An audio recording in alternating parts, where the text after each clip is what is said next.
Okay, I'm gonna try to make this video as concise as possible.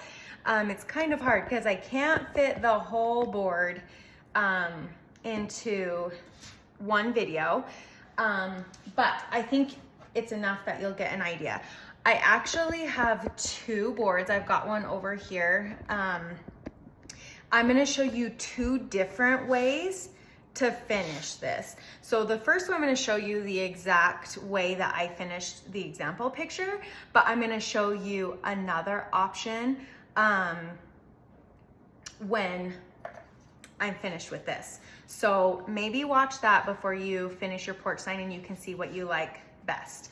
So to do the whitewashed look, the first thing you need is you need a dry paper towel, and then you're gonna get your chippy brush. I reuse mine several times, so that's why it looks like there's paint on it. Okay, then you're gonna get your white paint and you are going to barely dip the ends in the white.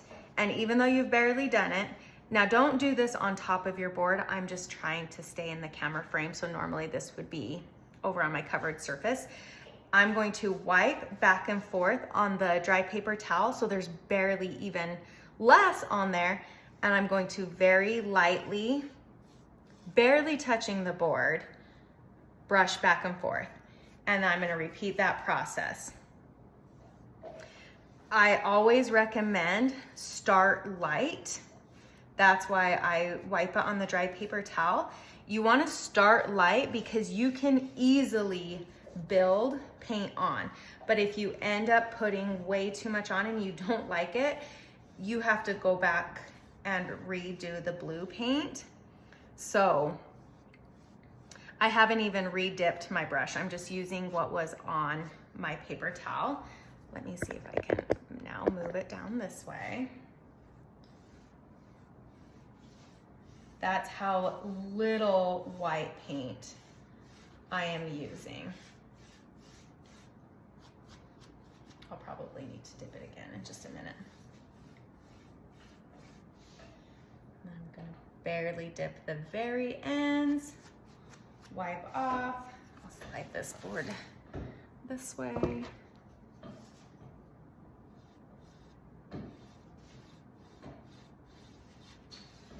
And you can always start, I always say, start on one end of the board because that's kind of your practice area, because you're gonna put your snowman on top of it. And so it will cover, like if you like one side less than the rest. Okay, I'm gonna call that good. I'm pretty happy with how it looks. I don't want it to be too crazy, but if you want it to be way more white, then go ahead and add on as much as you want.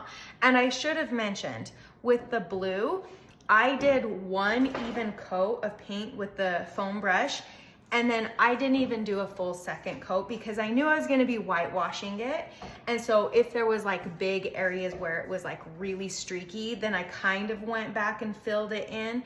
But for the most part, one coat was plenty because you're going to be whitewashing it. So you don't wanna do too much. Okay, I'm gonna let this, although it's dry to the touch, I want it to dry a little bit more before I stick any of the pieces on because I wanna make sure it's sticking to the wood and not the paint. So I'm just gonna press pause for a little while, let it sit, and then I'll come back and show you how to assemble using your stencil. Okay, so I let this dry, and I forgot to mention, go ahead and rinse your brush so that it doesn't dry too much. But before you do this next step, you're gonna wanna get like a paper towel and kind of squeeze it because you don't want it to be dripping with water. Otherwise, it's just gonna make a big mess. I'm trying to get the easiest way to do this because I almost need my camera mounted to the ceiling to reach everything. So figure out which way you want your board, find the top, and then what you're gonna do with your stencil is you're gonna line the top of the stencil with the top of the board. So if you chose a board that is skinnier or wider, then this is made, the width is made to fit the same size board that I got. If you purchase the same board that I sent the link to on my group page, then it's gonna work out great. But if you got a different size, that's fine. You just wanna make sure, whether it's thicker or thinner, that you have the same amount of board on either the inside or on the outside. Let me know if that makes sense. So line the top of your stencil and the sides with your board. And then you're going to take the baby, let's start there, and we're going to peel off that adhesive. While I'm peeling this adhesive, I tried something new this month. Since this porch sign had so much white, I decided to cut it out of whiteboard instead of the wood to save you time. So I would love your feedback. Did you like the whiteboard, or were you disappointed that that you didn't get to paint the white? I can do either way. I just wanted to try it to see. Okay, so once you cut this, I'm actually going to rip this piece off. You don't need the inner corners, you just need the outside. So any little piece that could get in the way, I just take off. So I'm not going to press down. Once you press down, it is stuck. Oh, I should rip that piece off too, because it's kind of getting in the way. And line that up. Once it's lined up and you make sure that your cardboard isn't stuck behind it, press it down really well. The other thing with this whiteboard, if it like gets dirty, you can just wipe it off. You can even put some Windex on like a paper towel or a microfiber cloth and just clean it off. Then we go to the next one.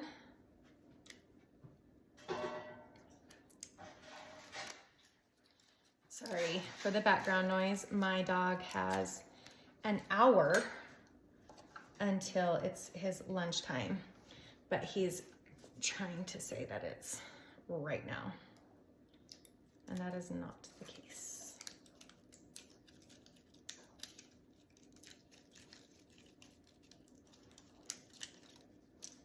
Okay. Again, make sure that you're not getting your cardboard stuck in between your words and the board. Since this is going outside, I'm gonna go through and press down extra hard just to make sure there's that seal, just because the outside has so much temperature fluctuation. I wanna make sure that it definitely gets sealed to the board. Sometimes if it doesn't get that seal and you put it out before it's ready and before it has time to really adhere, then that can pop them off. And then you have to get like outdoor wood glue.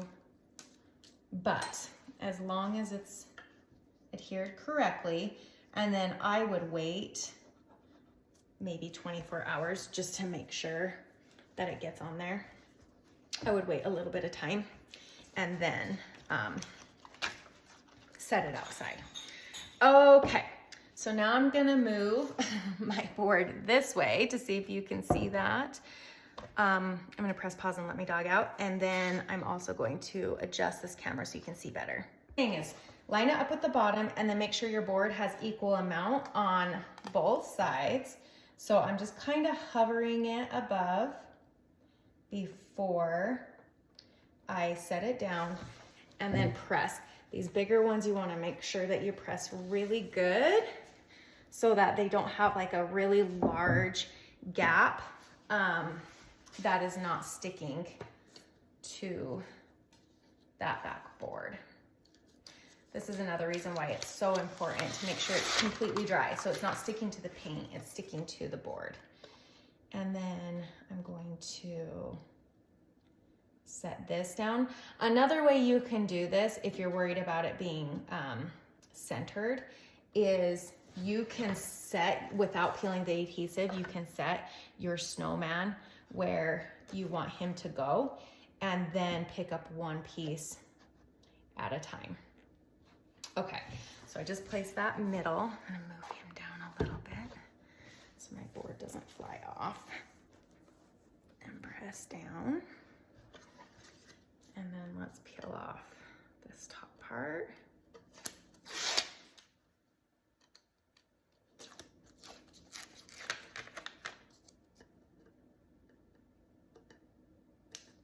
Come on.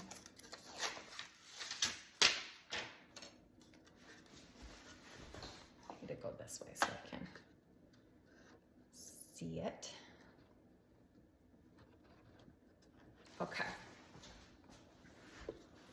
And now I'm going to do the same thing I did with my backer board for whitewashing. Once I get this first layer down, now whitewashing the snowman and the baby it's cold outside is 100% up to you. So the whiteboard has a shinier finish. So if you whitewash it, it's gonna dull it down so it matches more with the sign. Granted, you're putting all these pieces on, so it's not like it's oh my goodness, this way. It's not like it's going to stand out, but if there's pieces like, let's say if you're one that like looks super close, if there's imperfections in your board, you're gonna be able, like in the whiteboard, it will disguise it a little more if that bothers you. So I'm just gonna show you just for argument's sake. Now, you can either whitewash it this way or you can whitewash it this way going with your board. So I'm just going to do a quick, which I don't even need to do the hat. I don't know why I did that because the hat gets completely covered. And I'm not going to be quite as careful since it's the white and it won't really show up. So I'm not gonna worry as much about, am I moving off the camera yet? And you will see that it does just kind of dull it down. And then this piece had some imperfections in the side of that whiteboard, and so this just covers that up. If you just saw me fix that corner, I accidentally went off the side. So be careful when you get close to the side of the board. Don't go as quick and crazy as I am. I'm just trying not to make this video 8,000 years long. And then I'm not worried about the words, but if you want to whitewash them, then you can go ahead and whitewash the words. Okay, it's a little tacky, so I'm gonna press pause, let that completely dry before I put the rest of the pieces on. And then I'm gonna show you another way you can finish your sign by finishing that other porch board. Okay, so while it was paused, I ended up whitewashing the words. I just decided I wanted them to be the same sheen as the rest of it. So I did the same technique. I dipped it in white, went back and forth, and then I very, very lightly brushed because you're not really gonna see the whitewash. It's just basically taking away that shine. And so I went slow and really soft because I didn't want it to bleed over. So if you're watching this video before doing it, maybe it would be easier to whitewash it before you stick it on. However, if you accidentally get some over, like you can see where I did, and it's fine because it kind of just blends in. But if it is bothering you, once you're done whitewashing, you can always rinse this brush, dip it in the blue, and kind of go over that white. Or you can always use the mini brush that you used to paint the stripes on the hat, and you can just kind of touch up those areas if it bothers you.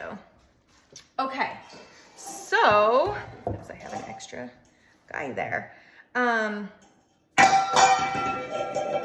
That is my puppy throwing his bowl around. He still has 30 minutes. So I went ahead and stuck down only one layer of pieces. So what I have left is, this is the knot, the smallest little hole. It's actually the knot for the scarf. So I accidentally peeled the adhesive off. So he's sitting aside. And then the 3 snowflakes, I set those aside. But everything else, I stuck down.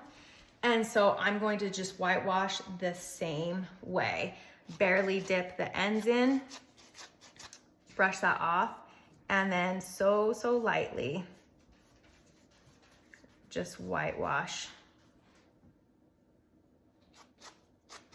the pieces. It's just kind of a blizzardy, wintry, rustic look, and I love it.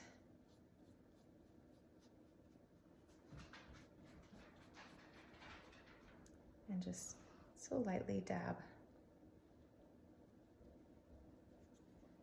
on the eyes and the mouth.